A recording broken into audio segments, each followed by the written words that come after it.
তোরা gift box থেকে জিনিসটা বের করার সাথে সাথে বাড়ির সবাই কয়েক মুহূর্তের জন্য পাথর হয়ে গেল। একদম পিনপতন নীরবতা। পরক্ষণে সবার মুখ থেকে হাসির এমন তুবড়ি ছুটল যে পুরো হলরুম থরথর করে কাঁপতে শুরু করলো।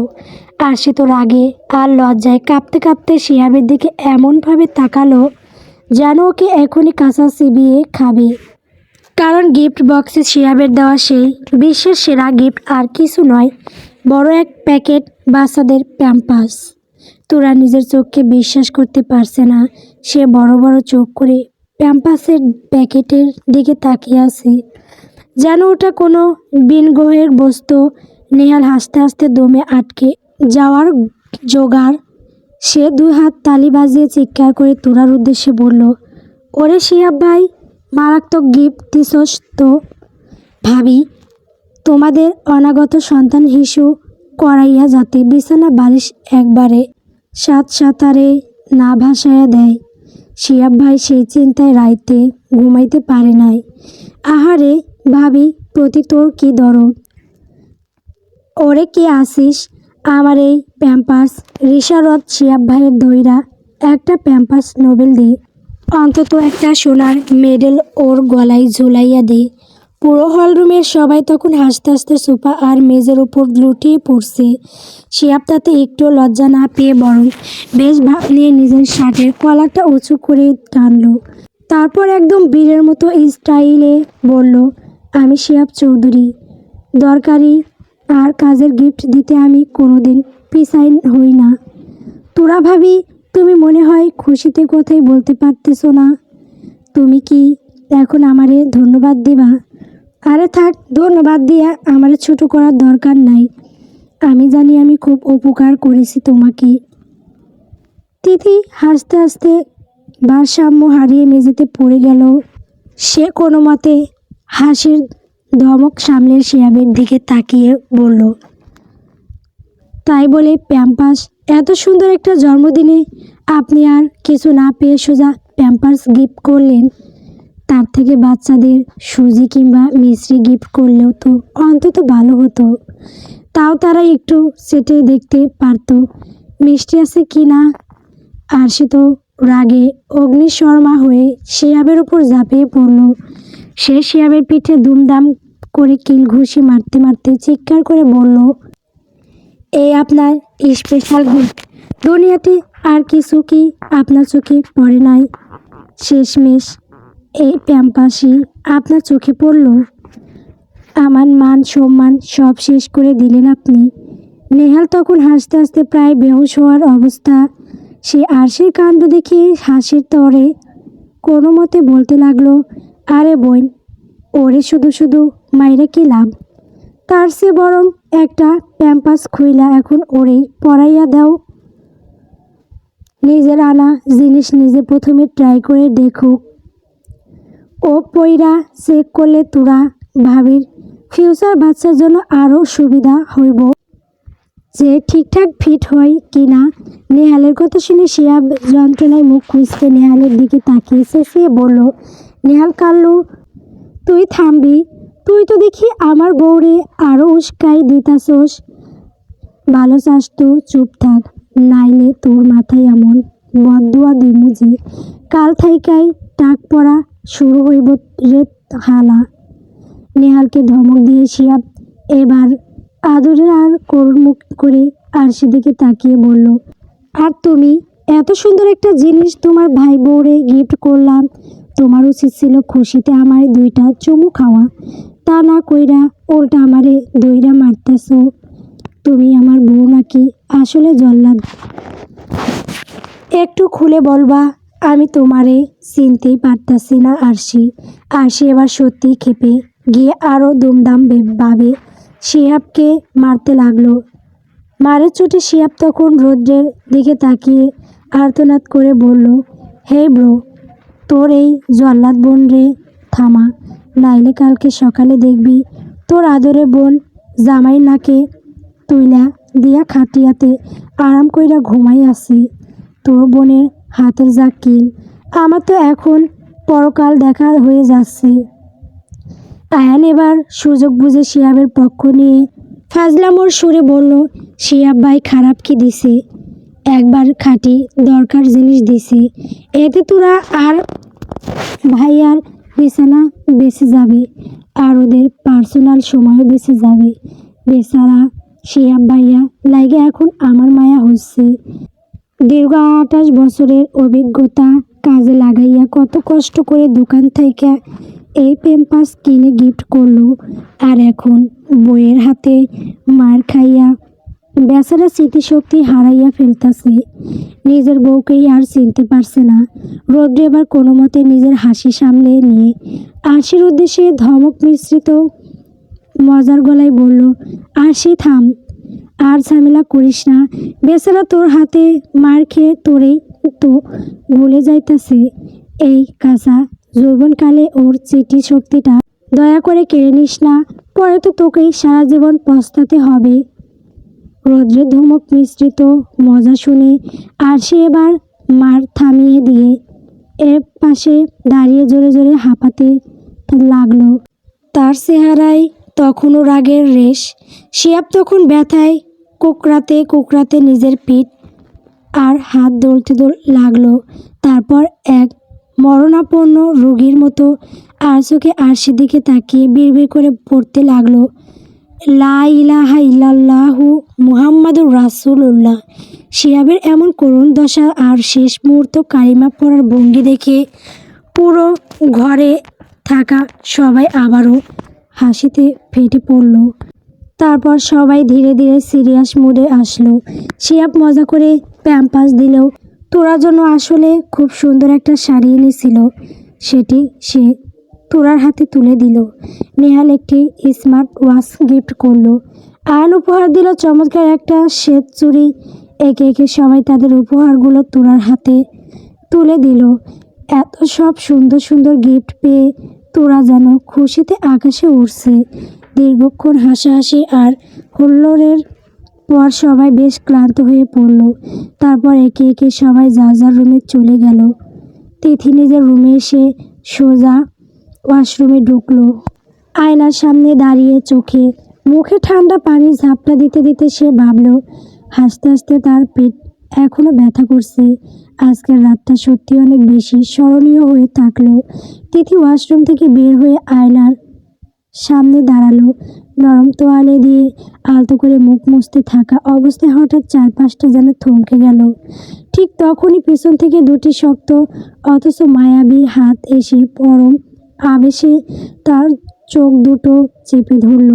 সেই চেনার হাতের স্পর্শ আর হাতের তালুর পরিচিত উষ্ণতাটুকু পাওয়া মাত্রই তিথির ঠোঁটের কোণে এক চিলতে হাসি ফুটে উঠল। মানুষটাকে চিনতে তার এক মুহূর্ত দেরি হলো না। সে মুচকি হেসে আলতো স্বরে বলল, চোখ ধরেছ কেন? আয়ান বেশ অবাক হওয়ার ভঙ্গিত করে পেছন থেকে ফিসফিসিয়ে বলল, এত দ্রুত বুঝে ফেললেই? না বোঝার কি আছে, তোমার স্পর্শ তো আমার অন্তরের গহীনে মিশে গিয়েছে, আর সেই চেনা স্পর্শ না চেনার তো কোনো মানেই হয় না। আয়ান তার চোখ থেকে হাত সরালো না, বরং আরও একটু নিবিড় হয়ে বলল, তাই তুই তো দেখছি দিন দিন বেশ ভালোবাসার পাগলি হয়ে যাচ্ছিস। বাই দ্য ওয়ে, তোর জন্য একটা বিশেষ জিনিস এনেছি, জলদি হাত দুটো ওপরে তোল তো। তিথি আর কথা বাড়ালো না। এক মুহূর্ত দেরি না করে হাসি মুখে নিজের ডান হাতটা ওপরে তুলল। আয়ান সাথে সাথে তার পকেট থেকে সেই কাঙ্ক্ষিত উপহারটি বের করে তিথির হাতের তালুতে রাখলো। এরপর খুব আলতো করে নিজের হাত দুটো তিথির চোখ থেকে সরিয়ে নিল। তিথি ধীরে ধীরে পলক ফেলল। চোখ মেলে হাতের দিকে তাকাতেই তার বিস্ময়ের সীমা রইল না। হাতের উপর ঝকঝকে করছে একজোড়া গাঢ় নীল রঙের রেশমি কাঁচের চুড়ি। নীল রঙের সেই মায়াবী আভা দেখে তিথি খুশিতে একদম আত্মহারা হয়ে গেল। সে বিস্ময় ভরা চোখে আয়ানের দিকে তাকিয়ে বলল, চুড়ি? আমি যে নীল রঙের চুড়ি এত পছন্দ করি, এটা তুমি জানলে কিভাবে? আয়ান একটু রহস্যময় হাসি দিয়ে বলল, কিভাবে জানলাম সেটা তোর জানতে হবে না, এখন বল তোর পছন্দ হয়েছে কিনা। তিথি হাতের তালুতে রাখা চুড়িগুলো ঘুরিয়ে ফিরিয়ে দেখতে দেখতে মুগ্ধ হয়ে বলল, খুব খুব বেশি পছন্দ হয়েছে বলেই তিথি হঠাৎ চুরি জোড়া আয়ানের সামনে ধরলো। তারপর নিজের ফর্সা বাম হাতটা আলতো করে কুচিয়ে ধরে আবদারের সুরে বলল, উপহার তো এনেছো, এখন আর একটু খুশি করো দেখি। সুন্দর করে এই চুড়গুলো আমায় পরিয়ে দাও তো। আয়ান মৃদু হেসে তিথির হাতটা নিজের হাতের মুঠোয় নিল। অতি সাবধানে চুড়ির ওপরের পাতলা কাগজটুকু ছিঁড়ে ফেলে দিয়ে সে খুব আলতো করে একটি একটি করে চুড়ি তিথির নরম কবজিতে পরিয়ে দিল। কাছের চুড়িগুলো একে অপরের গায়ে লেগে এক অদ্ভুত মায়াবী টুংটাং শব্দ তুলল। তিথি মুগ্ধ চোখে নিজের হাতের দিকে তাকিয়ে রইল। তারপর হাতটা নেচে নেচে চুরির শব্দ করে আহ্লাদি সুরে বলল, খুব সুন্দর লাগছে তাই না? আয়ান এবার পকেটে হাত দিয়ে বেশ ভাব নিয়ে একদম সোজা হয়ে দাঁড়ালো। চোখের কোণে দুষ্টুমি মিশিয়ে বলল, এখন বল, এই স্পেশাল গিফটের বদলে আমাকে তুই কি দিবি? তিথি খানিকটা অবাক হওয়ার ভান করে আয়ানের দিকে তাকিয়ে বলল, ও মা, তোমার আবার কি চাই? আয়ান ড্যাব ড্যাব করে তাকিয়ে থেকে বলল, কি চাই বা না চাই সেটা বড় কথা না, তুই নিজের থেকে আমাকে কি দিবি সেটা বল। তিথি কিছুক্ষণ গাল ফুলিয়ে ভাবল, তারপর যেন মস্ত বড় লিস্ট করছে এমন ভঙ্গিতে বলল, আচ্ছা, কি পছন্দ তোমার? ঘড়ি, সানগ্লাস, দামি পারফিউম, স্মার্ট ওয়াচ নাকি ল্যাপটপ? তোমাদের ছেলেদের আর কি কি জানি লাগে, যাই হোক তোমার কি চাই নাম বলো। আয়ান এবার পকেট থেকে হাত বের করলো। সে সামান্য ঝুঁকে তিথির একদম কাছে চলে এলো। তিথির কপালে আছড়ে পড়া অবাধ্য কয়েকটা এলোমেলো চুল খুব যত্নে আঙুল দিয়ে কানের পিঠে গুজে দিল সে। তিথির চোখের দিকে স্থির দৃষ্টিতে তাকিয়ে খুব নিচু গলায় বলল, আমি যাই চাইব দিবি তো? আয়ানের এই অতর্কিত সান্নিধ্যে তিথি ভেতর থেকে শিউরে উঠল। তার বুকটা তখন দো দো কাঁপছে। সে কিছুটা অপ্রস্তুত হয়ে বিস্ময় ভরা কণ্ঠে আমতা আমতা করে বলল, হ্যাঁ বলো কি চাই? ঘড়ি, স্মার্ট ওয়াচ বাকিটুকু আর মুখ ফুটে বের হলো না। তার কথা শেষ হওয়ার আগে আয়ান নিজের ডান হাতের তর্জনীটা তিথির ঠোঁটের ওপর আলতো করে চেপে ধরল। তিথির চঞ্চল কথাগুলো নিমেষেই স্তব্ধ হয়ে গেল। আয়ান গভীর চোখে সরাসরি তিথির চোখের দিকে তাকিয়ে কিছুটা শাসানোর সুরে বলল, তোকে একবারও বলেছি যে আমার ওইসব জাগতিক জিনিস চাই? আয়ানের আঙুল তখনও তিথির কম্পমান ঠোঁটে লেগে আছে। সেই স্পর্শে তিথির সারা শরীরে এক অদ্ভুত শিহরণ বয়ে গেল। সে ওভাবেই বড় বড় চোখ করে অস্ফুট স্বরে বিড়বিড় করে বলল, তাহলে কী চাই তোমার? আয়ান এবার আরও খানিকটা ঝুঁকে তিথির কানের একদম কাছে চলে এলো। তার তপ্ত নিঃশ্বাস তিথির গলার কাছে আছড়ে পড়ছে। এক মায়াবী আর ঘর লাগা কণ্ঠে ফিসফিস করে সে বলল, আমার তো অন্য কিছু চাই। আয়ানের ওই নেশালো কণ্ঠস্বর আর গাঢ় চাহনিতে তিথির সারা শরীর মুহূর্তেই বরফ হয়ে গেল। বুকের ভেতরটা হৃৎপিণ্ডটা যেন আজ অবাধ্য হয়ে লাফাচ্ছে। সে কোনো মতে ঢোক গিলে কাঁপা কাঁপা কণ্ঠে অস্ফুট স্বরে বলল, হ্যাঁ বলো, কি কি চাই তোমার? আয়ান এবার তার হাতের আঙুল দিয়ে তিথির মসৃণ গালে আলতো করে স্লাইড করতে লাগলো। সেই স্পর্শে তিথির চোখের পাতা যেন ভারী হয়ে আসছে। আয়ান চোখের মনে স্থির রেখে শান্ত অথচ গভীর স্বরে বলল, আগে বল, যা চাইব তা দিবি। তিথি যেন এক মায়ায় জগতে হারিয়ে গিয়েছে। সে আয়নের চোখের অতল গভীরে তাকিয়ে ঘরের মাঝে মাথা নেড়ে সাই দিয়ে বলল, বলো কি চাই তোমার? তিথির কথা শেষ হতে না হতে আয়ন এক মুহূর্তের জন্য সময় নিল না। আচমকা এক ঝটকায় তিথির কোমর জড়িয়ে ধরে তাকে একদম নিজের বুকের সাথে মিশিয়ে নিল সে। তিথি অপ্রস্তুত হয়ে দুহাত আয়নের শার্টে খামচে ধরল। আয়ন এবার তার মুখটা তিথির কানের খুব কাছে নিয়ে গেল। তার তপ্ত নিঃশ্বাসের ছোঁয়ায় তিথি চোখ বুজে ফেলল। আয়ন অত্যন্ত নেশালো আর মায়াবী গলায় ফিসফিস করে বলল, আদর। আয়নের এমন সরাসরি আর উন্মাতাল করা আবদারে তিথি যেন শক্তিশালী কোনো বৈদ্যুতিক শক খেল। তার সারা শরীরে এক তীব্র শিহরণ বয়ে গেল। লজ্জায় তার ফর্সা মুখটা মুহূর্তে আগুনের মতো লাল হয়ে উঠল। সে কোনো উত্তর দিতে পারল না, শুধু আড়ষ্ট হয়ে কাঁপা কাঁপা হাতে আয়নের শার্টের বুকটা আরও জোরে খামচে ধরল। তার হৃদস্পন্দনের শব্দ যেন নিজেই কানে শুনতে পাচ্ছে। আয়ন যখন দেখল তিথি স্তব্ধ হয়ে আছে, তখন সে তিথির কোমরে রাখা হাতের বাঁধনটা আরও 1 ইঞ্চি বাড়িয়ে ওকে নিজের তপ্ত শরীরের সাথে একদম লেপ্টে নিল। আয়ান এবার সরাসরি তিথির চোখে চোখ রেখে খুব নিচু আর গাঢ় স্বরে বলল, কি হলো? একদম জমে গেলি যে, বল, আমার পাওনাটা কি দিবি না? তিথির মনে হচ্ছে পায়ের তলা থেকে মাটি সরে যাচ্ছে। এমন লজ্জার এমন পরিস্থিতির জন্য সে একদমই তৈরি ছিল না। কোনো মতে মাথা নিচু করে মুখ লুকিয়ে অস্ফুট স্বরে বলল, আয়ান, তুমি কেমন জানি দিন দিন মাত্রা অতিরিক্ত অসভ্য হয়ে যাচ্ছ। আয়ান এবার এক মুহূর্তের জন্য থামল না।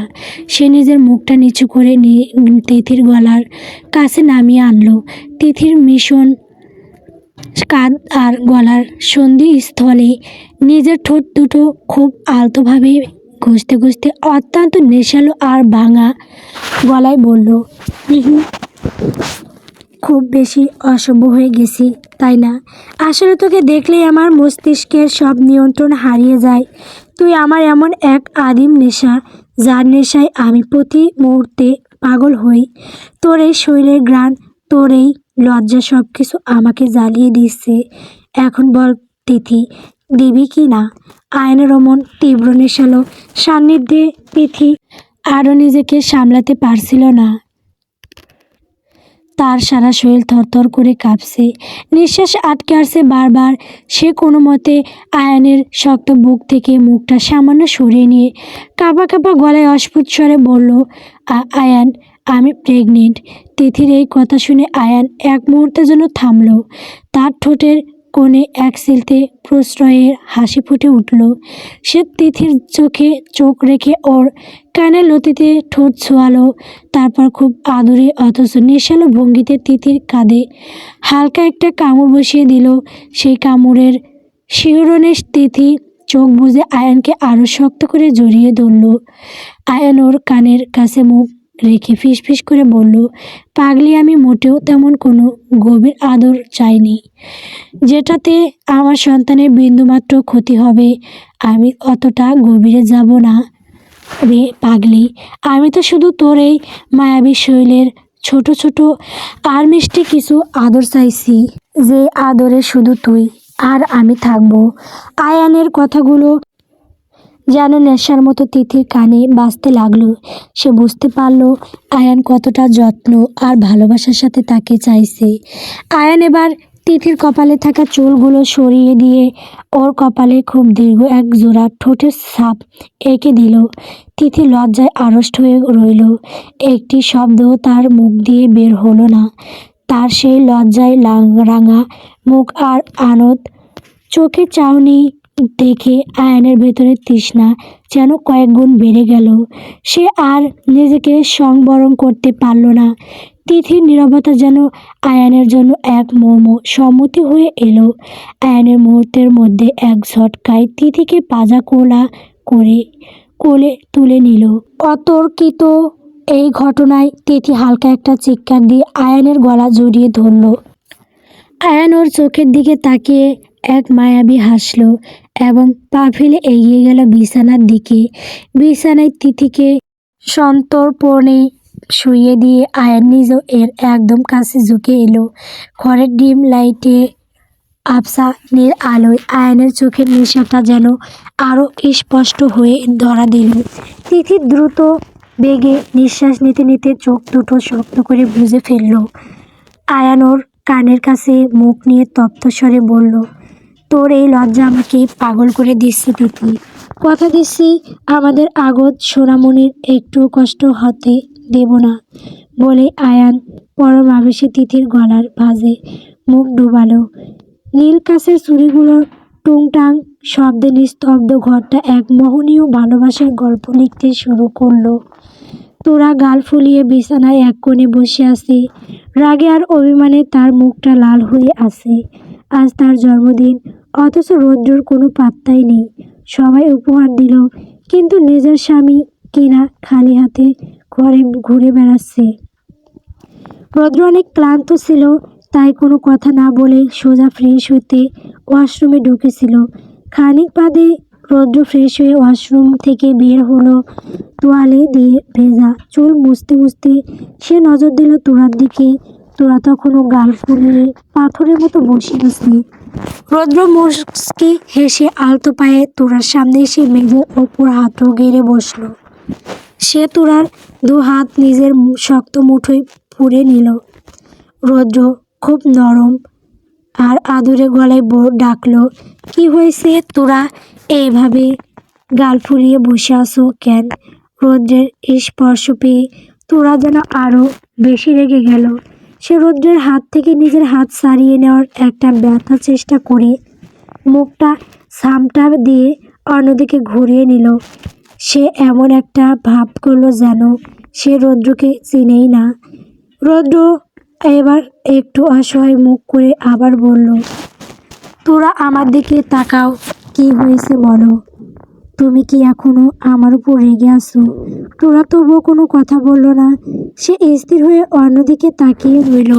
রৌদ্র এবার তোরার থুতনিটা আলতো করে ধরে নিজের দিকে ফেরানোর চেষ্টা করলো। সে খুব মিষ্টি করে হাসলো এবং সুর করে বলতে লাগলো, আতা গাছে তোতা পাখি, ডালিম গাছে মৌ, এত ডাকি তবু কথা কও না কেন বউ? রৌদ্রের ওই অবাস্তব ছড়া শুনে তোরা রাগের মাথা যেন আকাশ ছাড়িয়ে গেল।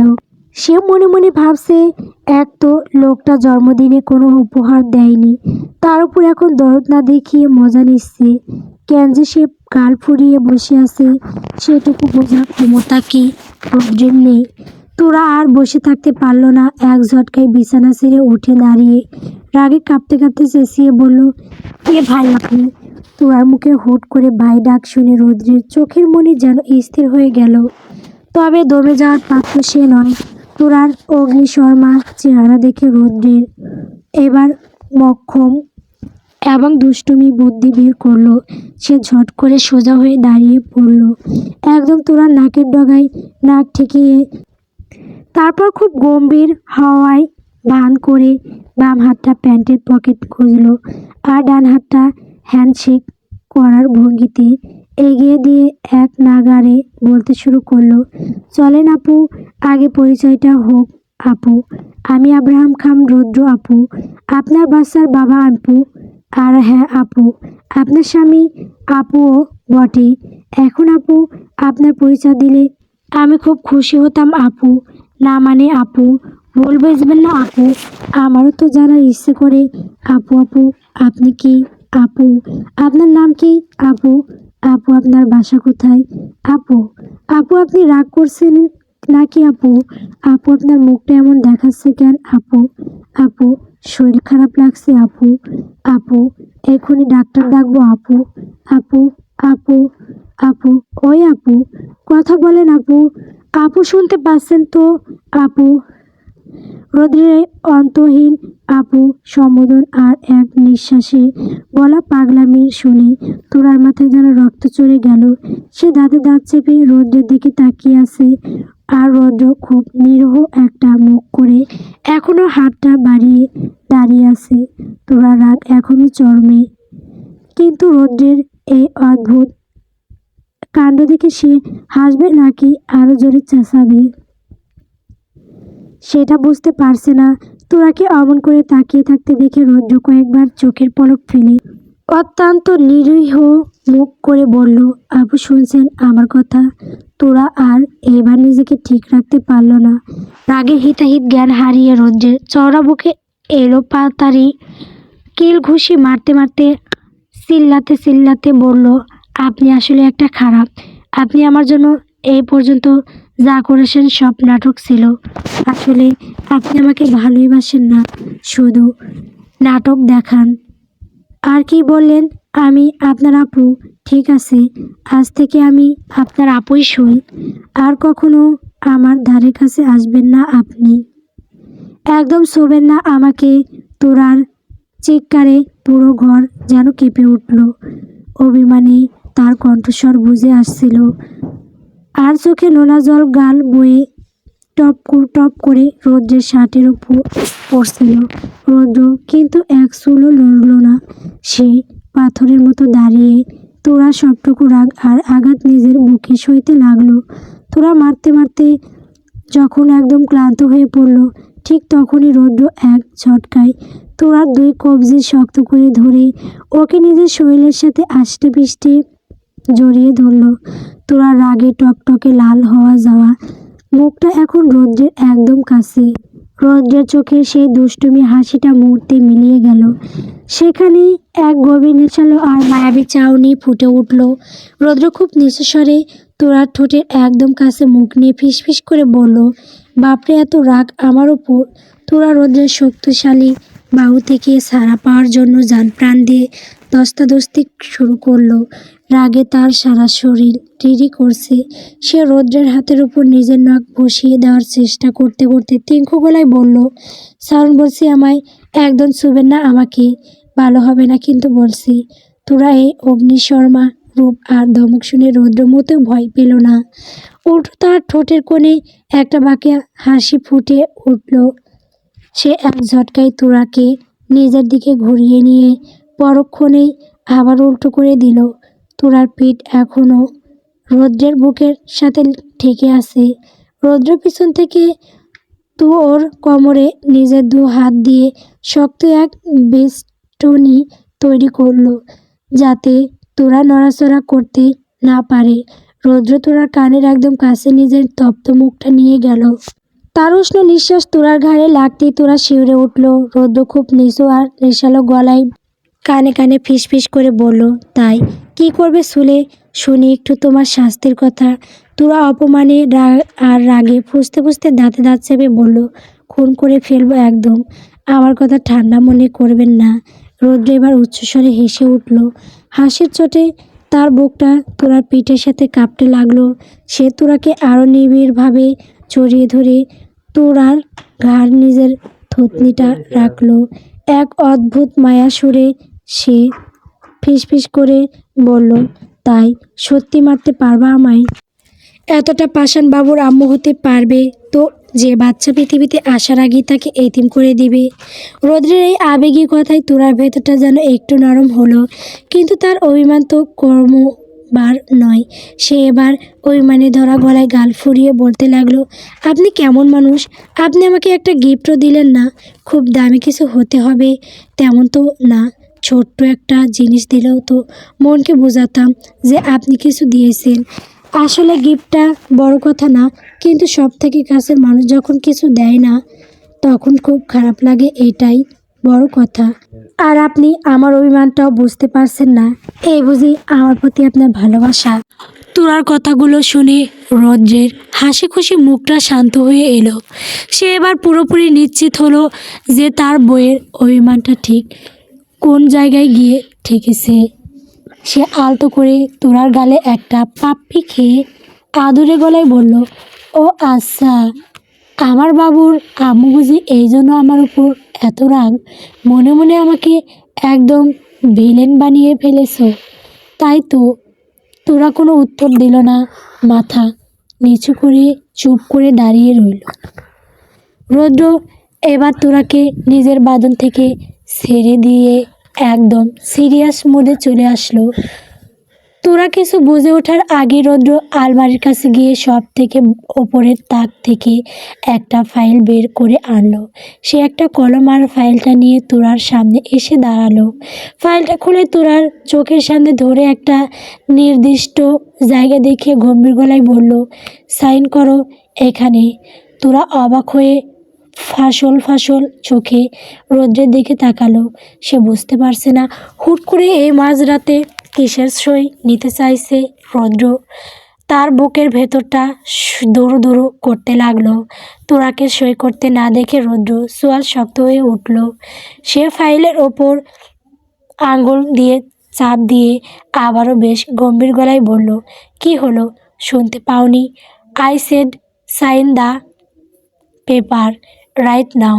রৌদ্রের এই আকস্মিক রক্ষ আচরণে তোরা একদম ব্যাপাসেকা খেয়ে গেল। যে মানুষটা তাকে আগে তাকে বাবুর আম্মু বলে আদরে ভাসিয়ে দিচ্ছিল, সে হুট করে এমন হুমকি দিচ্ছে কেন? তোরা কিছু বুঝতে না পেরে কাপা গলায় বলল, কিসের কাগজ এইটা? হঠাৎ সাইন করতে বলছেন কেন? রৌদ্র এবার তোরার চোখের দিকে সরাসরি তাকিয়ে অত্যন্ত হিমশীতল কণ্ঠে বলল, তোমার বাবার যা যা সম্পত্তি আছে তা তুমি আমাকে দিয়ে দিছো, সেই হস্তান্তরের কাগজ এইটা, সাইন করো তাড়াতাড়ি। তোরা শৈল অপমানে রিরি করে উঠল। রৌদ্র তাকে এভাবে সস্তার পরীক্ষা করছে। রাগের মাথায় হিতাহিত জ্ঞান হারিয়ে তোরা মুহূর্তের মধ্যে রৌদ্রের হাত থেকে কলমটা ছিনিয়ে নিল এবং খসখস করে কাগজে সই করে দিল। সই করার সাথে সাথেই রৌদ্রের ঠোঁটে এক পৈশাচিক নয় বরং অত্যন্ত তৃপ্তির এক মায়াবী হাসি ফুটে উঠল। সে কোনো কথা না বলে ফাইলটা পরম যত্নে আলমারিতে তুলে রাখল। তোরা আর সেখানে এক সেকেন্ডও দাঁড়াতে পারল না। কান্নার বেগ সামলাতে সে সোজা বেলকনিতে গিয়ে বাইরের অন্ধকারের দিকে তাকিয়ে রইল। বেশ কিছুক্ষণ পর তোরার কাঁধে খুব নরম আর মিহি কিছু একটা স্পর্শ অনুভব হলো। কেউ যেন আলতো করে সুরসুরি দিচ্ছে। তোরা ভাবলো রৌদ্র হয়তো মান ভাঙাতে চলাকলা করছে। সে অভিমানে মুখটা আরও ঘুরিয়ে চিবিয়ে চিবিয়ে বলল, ভালো লাগছে না আমার, একা থাকতে দিন আমাকে। কিন্তু সেই সুরসুরি বন্ধ হলো না, বরং স্পর্শটা কেমন যেন অদ্ভুত, তুলতুলে আর ভিজে ভিজে। তোরা এবার খটকা খেলো। মানুষের আঙুল তো এত নরম হতে পারে না। সে ধীরে ধীরে গাঢ় সামান্য বাঁকিয়ে কাঁধের দিকে তাকাতেই তার চোখ একদম ছানা বড়া। তার কাঁধে বসে আছে এক অপূর্ব সুন্দরী, দুধে আলতা মেশানো গায়ের রঙের এক বিদেশি পাইসিয়াম বিড়াল। বিড়ালটার গায়ের পশম এতই সাদা আর মিহি যে মনে হচ্ছে একদলা সাদা মেঘ কেউ তার কাঁধে বসিয়ে দিয়েছে। বিড়ালটার চোখ দুটো নীলমণির মতো উজ্জ্বল, যা চাঁদের আলোর হীরার মতো চিকচিক করছে। ছোট ছোট গোলাপি নাক আর তুলতুলে গাল দুটো এতটাই কিউট যে দেখলেই আদর করতে ইচ্ছে করে। তোরা মন্ত্রমুগ্ধের মতো বিড়ালটাকে নিজের দু হাতে তুলে নিল। বিড়ালটার গলার একটা লাল মখমলের বেল্ট বাঁধা, যাতে একটা গোল সোনা রূপালি মডেল ঝুলছে। মাথায় ছোট ছোট দুটো ব্যান্ড লাগানো। বিড়ালটা মিউ মিউ করে তোরার বুকের সাথে লেপ্টে যেতে তোরার সব রাগ যেন কম্পোরের মতো উড়ে গেল। বিড়ালটার নীল চোখের সেই মায়াবী চাউনি আর রাজকীয় অবয়ব দেখে তোরা বিস্ময়ের বাকরুদ্ধ হয়ে গেল। মুহূর্তে তোরা খুশিতে একদম আত্মহারা হয়ে গেল। রৌদ্রের উপর থাকা পাহাড় সমান অভিমান যেন এক নিমিষে কর্পূরের মতো উড়ে গেল। সে বিড়ালটাকে বুকের সাথে শক্ত করে জড়িয়ে ধরে তার নরম তুলতুলে পশমে মুখ ঘষতে লাগলো। বিড়ালটাও যেন খুব চেনা আবেশ পেল। সে তোরার অমন পেয়ে পরম শান্তিতে তোরার বুকে মাথা নুইয়ে চোখ বুজে ফেলল। তোরার এই বাঁধ ভাঙা খুশির মাঝেই পেছন থেকে সেই পরিচিত গভীর আর মাদকতাময় পুরুষালী কণ্ঠ ভেসে এলো, কি আমার মহারানীর পছন্দ হয়েছে? রৌদ্রের কণ্ঠ শুনে তোরা চট করে পেছনে তাকিয়ে দেখল রৌদ্র দরজায় হেলান দিয়ে বুকে হাত বাস করে দাঁড়িয়ে আছে। তার ঠোঁটের কোণে সেই চিরচেনা বিজয়ী হাসি তোরা এখন জলের মতো পরিষ্কার বুঝতে পারল। রৌদ্র এই ছোট্ট জাদুকরি পানিটাকে এনে চুপি চুপি ওর কাঁধে বসিয়ে দিয়েছিল। তোরা বিড়ালটার দুধ সাদা গলার ভাঁজে নিজের নাক ডুবিয়ে আদুরে ভঙ্গিতে ফিসফিস করে বলল, খুব, আমি ভাবতেও পারিনি আপনি আমাকে এত সুন্দর একটা গিফট দেবেন। আর বিড়ালটা যে এত কিউট, আমি সত্যিই কথা বলার ভাষা হারিয়ে ফেলেছি। রৌদ্র ধীর পায়ে তোরার একদম কাছে এসে দাঁড়ালো। বিড়ালটার সেই মোহনীয় নীল চোখের দিকে তাকিয়ে সে সগর্বে বলল, বাসা হারানোরই কথা। সুইজারল্যান্ডের পুরো ক্যাট হাউসের মধ্যে এই বিড়ালটাই ছিল সব থেকে সেরা। রাজকীয় আর আদুরে। এর স্বভাব খুব শান্ত, কামড় দেওয়া বা নখ দিয়ে খামচি দেওয়ার মতো অভদ্রতা ও জানেই না। শুধু একটা পচা স্বভাব আছে, পছন্দের মানুষের শরীর চেটে দেওয়া। তোরা বিড়ালটার মাথায় আলতো করে হাত বুলাতে বুলাতে খিলখিল করে হাসে উঠল। বিড়ালটা তখন তার হাতের তালুতে মিহি করে নাক ঘষছে। তোরা মুগ্ধ নয়নে বিড়ালটার দিকে তাকিয়ে বলল, হুম, আসার পর থেকে আমার ঘাড় চেটে দিচ্ছিল। ওরে আল্লাহ, কি যে কিউট এটা, একদম পুতুলের মতো দেখতে, দেখলেই আদর করতে ইচ্ছে করে সে। রৌদ্র এবার তোরার আরও কাছে সরে এসে ওর কোমর জড়িয়ে ধরল। তোরার কানের একদম কাছে মুখ নিয়ে তপ্ত নিঃশ্বাস ফিসফিস করে বলল, শুধু কি ওকেই আদর করবে? যে এত কষ্ট করে এতগুলো দেশ পার করে এনে দিল, তাকে আদর করবে না? রৌদ্রের কথায় তোরা খিলখিল করে হেসে উঠল। বিড়ালটার তুলতুলে শৈলে মুখ ঘষতে ঘষতে সে দুষ্টুমি করে বলল, আপনি কি ওর মতো কিউট যে আপনাকে আদর করব? দেখুন তো ও কতটা কিউট আর আপনি কতটা খিটখিটে। রৌদ্র এবার মুখটা পুঁটি মাছের মতো হাঁড়িপানা করে অভিমানী সুরে বলল, ও আচ্ছা, তার মানে আমি এখন পচা হয়ে গেলাম? আমি একদমই কিউট না? তোরা বিড়ালটার মাথায় আঙুল দিয়ে বিলি কাটতে কাটতে রৌদ্রকে জ্বালানোর জন্য মুখ টিপে হেসে বলল, একটুও না হতে পারেন। রৌদ্র এবার আরও কোনো রসিকতা করল না। তার চোখের চাহনি মুহূর্তেই বদলে গেল। সে অত্যন্ত গম্ভীর আর গভীর তৃষ্ণা নিয়ে তোরার চোখের মণির দিকে তাকিয়ে খুব শান্ত অথচ দাঁতালো স্বরে ডাকলো, তোরা আমার দিকে তাকাও। রৌদ্রের গলায় হুট করে এমন কর্তৃত্ব আর গভীরতা শুনে তোরা ভেতর থেকে কেঁপে উঠল। তার হাতের বিলাটাও যেন এই নিস্তব্ধতা অনুভব করে স্থির হয়ে গেল। তোরা কোনো মতে নিজের কম্পিত পলক জোড়া তুলে ধীরে ধীরে রৌদ্রের আগুনের মতো জলজলে চোখের দিকে তাকালো। রৌদ্র এক দৃষ্টিতে তোরার চোখের দিকে তাকিয়ে সম্মোহনী কণ্ঠে বলল, আজকে তোমার কাছে একটা জিনিস চাইব, দিবে? রৌদ্রের কণ্ঠে সেই অদ্ভুত আকুতি আর গম্ভীর্য দেখে তোরার বুকের ভেতরটা দৌড় দৌড় করতে লাগলো। সে বুঝতে পারছে না রৌদ্র থেকে কী চাইতে যাচ্ছে। রৌদ্রের চোখে তখন এক অন্যরকম নেশা, যা তোরাকে আষ্টে পিষ্টে বেঁধে ফেলছে। তোরাকে নিরুত্তর থাকতে দেখে রৌদ্র আবার খুব নরম কিন্তু গম্ভীর গলায় বলল, কি হলো বলো, দিবে? তোরা এবার গাবড়ে গিয়ে একদম কাঁপা কাঁপা গলায় কোনো মতে বলল, হুম হুম বলেন। রৌদ্র এবার তোরা আরও এক ধাপ কাছে এসে দাঁড়ালো। ও দু চোখে এক বুক আশা নিয়ে বলল, আমি চাই তুমি আমাকে তুমি করে ডাকো। এই ছোট আবদারটাই তোমার কাছে, তুমি কি এটা রাখবে? কথাটা শোনা মাত্রই তোরা লজ্জায় আর আড়ষ্টটাই মুহূর্তে মাথা নিচু করে ফেললো। কি বলবে সে ভেবে পাচ্ছে না। বিড়ালটা তখন হঠাৎ তার লম্বা লমস লেজ দিয়ে তোরার কাঁধে আলতো করে আছাড় মারছে। আর বিড়ালটার লেজের সেই সুতিতে তোরার বারবার কেঁপে উঠছে। রৌদ্র তোরাকে আবারও এভাবে নিশ্চুপ থাকতে দেখে দীর্ঘশ্বাস ফেলল। সে এবার বেলকনির রেলিং ধরে শূন্য আকাশের দিকে তাকিয়ে খুব উদাস গলায় বলল, তোমাকে আমি জোর করব না তোরা, তুমি যদি না পারো তবে ডাকার দরকার নেই। রৌদ্রের কণ্ঠে এক অদ্ভুত বিষণ্ণতা। তোরা ধীরে ধীরে চোখ তুলে রৌদ্রের দিকে তাকালো। দেখলো রৌদ্র আকাশের দিকে তাকিয়ে আছে। ওর চোয়াল শক্ত হয়ে আছে দেখে বোঝা যাচ্ছে সে খুব অভিমান করেছে। এই প্রথম তোরা রৌদ্রের চোখে মুখে ওর জন্য এমন গভীর অভিমান দেখলো। যে মানুষটা সবসময় শাসনের আড়ালে তাকে আগলে রাখে, সেই মানুষটা আজ ছোট্ট একটা আবদার করে গুটিয়ে গেছে। তোরার মনের ভেতরের থাকা সব জড়তা যেন এক পলকে ধুয়ে গেল। সে বিড়ালটাকে এক হাতে সামনে নিয়ে সাহস সঞ্চয় করলো।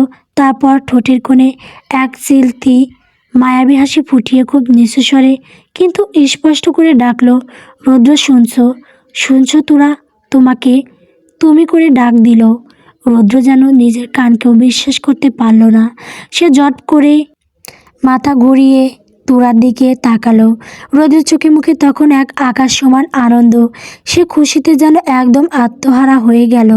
তার মতো শক্ত হৃদয়ের মানুষটাও এক মুহূর্তে আবেগে টলমল করছে। সে কাঁপা কাঁপা গলায় অবিশ্বাসের সুরে আবার জিজ্ঞেস করলো, কি কি বললে তোরা? প্লিজ আর একবার বলো, আর একবার ওই নামে ডাকো আমায়।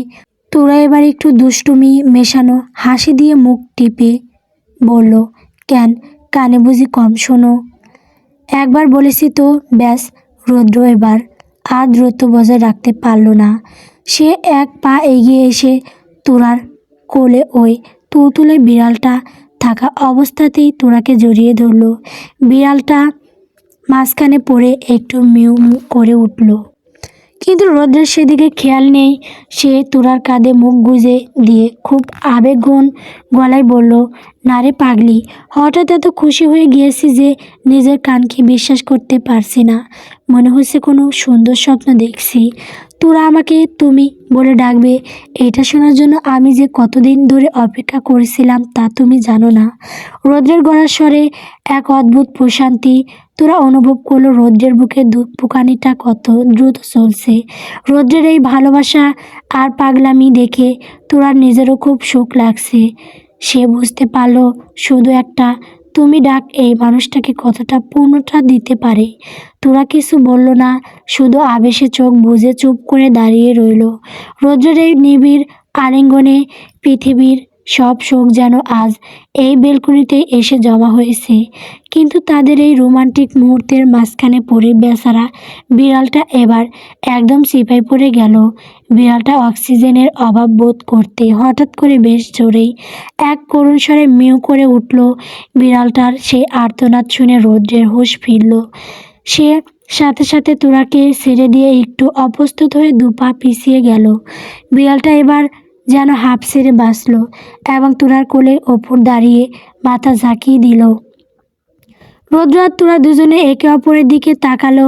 তোরার গাল দুটো লজ্জায় আর হাসিতে রাঙা হয়ে উঠেছে, আর রৌদ্রর মুখে লেগে আছে এক চিলতে অপরাধ বোধ মেশানো মিষ্টি হাসি। মুহূর্তে দুজনের মাঝখানের গম্ভীর্যতা ধুয়ে মুছে গেল, আর তারা একে অপরের কাণ্ড দেখে খিলখিল করে হেসে উঠল। বেলকুনির নিস্তব্ধতায় তাদের সেই প্রাণখোলা হাসির শব্দ যেন এক মধুর সুর তৈরি করলো। গল্প নির্লজ্জ ভালোবাসা। গল্পটি কেমন হয়েছে কমেন্ট করে বলবেন। পরবর্তী পর্ব পাওয়ার জন্য অবশ্যই আমার চ্যানেলটিকে সাবস্ক্রাইব করবেন। ধন্যবাদ।